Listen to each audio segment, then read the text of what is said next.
ছাব্বিশে ফেব্রুয়ারি শিবরাত্রি এবং বিবাহবার্ষিকী একদিনে পড়ায় ভীষণ মজা করেছি। তো আমি বুঝতে পারিনি এত সুন্দর আয়োজন হবে। তো চলে গেলাম মার্কেট করতে গিয়ে হাতে শাঁখাপলা ছিল না বলে আমার হাজব্যান্ড বলল যে একটু শাঁখাপলা পরে নাও। তো দিনটা ভালোই ছিল, শিবরাত্রির দিন এবং আমার বিবাহবার্ষিকীর দিন। আমার খুব ভালো লাগলো শাঁখাপলাটা পরে এই দিনে।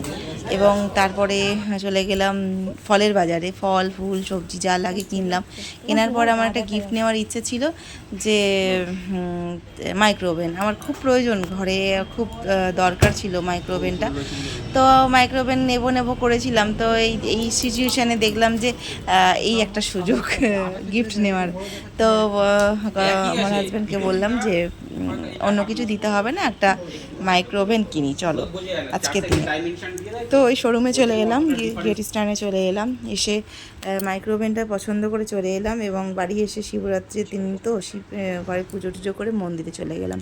মন্দিরে গিয়ে দেখি আমি একাই, অনেকটা রাত হয়ে গেছে, সব কেনাকাটা করে মন্দিরে আসতে অনেক রাত হয়ে গেছে। এবং মন্দিরে যখন অন্যবারে আসি তখন শিবের মাথায় এত ফুল ফল অনেক কিছু থাকে, মানে শিবের, আমি শরীরটাকে দেখে পুজো করতে পারি না, আমি লাইন দিয়ে দাঁড়াতে হয়, সেভাবে পুজো করতে পারিনি। এবছরে খুব ভালোভাবে পুজো করলাম মনের মতো করে।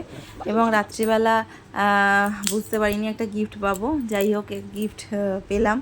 তারপরের দিন মানে সবাই আমাকে, বাড়িতে সবাই ধরেছে যে একটা আয়োজন করতেই হবে, খাওয়া দাওয়ার ব্যাপার করতে হবে, এরকম ফ্রি গেলে হবে না। যাই হোক সেই জন্য একটা ছোট্ট করে গেট টুগেদার পার্টি রেখেছিলাম শুক্রবারে। তো সেই জন্য সবাই সব কিছু আয়োজন করে বেশ ভালোই গেল।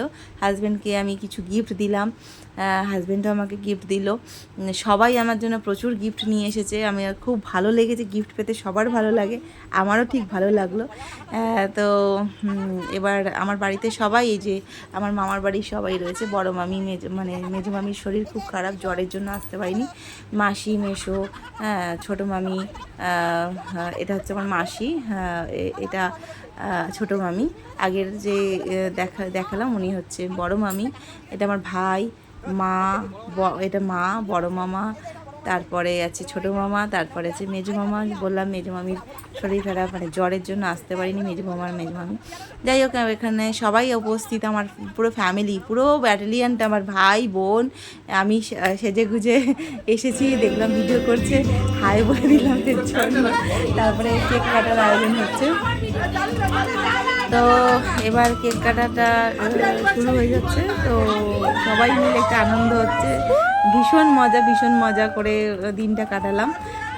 তো এখন আমরা দুজনে মিলে কেক কাটবো।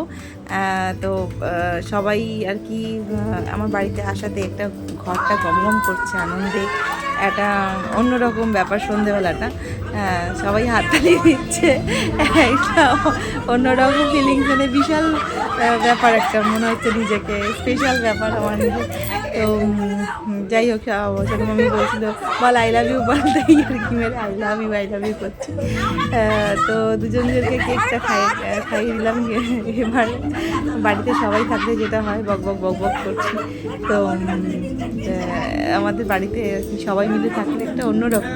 তারপরে রাত্রে খাওয়া দাওয়ার আয়োজন করলাম, ফ্রাইড রাইস আর চিকেন কষা, তার সাথে চাটনি, পাঁপড়, মিষ্টি, পায়েস, কেক, কোল্ড ড্রিঙ্কস, অনেক কিছু ছিল। তো সব কিছু মিলিয়ে মিশিয়ে একটা অন্যরকম ব্যাপার হলো। আমি তো ভাবতে পারিনি এত কিছু আয়োজন হবে, কোনো প্ল্যান ছাড়াই একটা সুন্দর দিন কেটে গেল। তো যাই হোক এরকম দিন বছরে তো একবারই আসে, কিন্তু এরকম আয়োজনটা করা হয় না। তো এবছরে জানি না, কপালে হয়তো ভালো দিন ছিল, শিবরাত্রির দিন পড়েছে, সেদিন তো লুচি তরকারি খেয়েই কাটিয়ে দিলাম নিরামিষকে। যাই হোক ব্লগ তো বানাই না, অনেক দিন পর একটা ইচ্ছে হলো একটা ব্লগ বানাই। তো ফ্যামিলির সবাই মিলে আর বিবাহবার্ষিকী, শিবরাত্রি সব কিছু মিলিয়ে মনে হলো একটা ব্লগ বানিয়ে ফেলি। তো গিফটও ভালো পেয়েছি। তো শেয়ার করলাম আপনাদের সাথে, কেমন লাগলো একটু জানাবেন আমার বিবাহবার্ষিকী এবং আমার নতুন ব্লগ কেমন লাগলো। টাটা।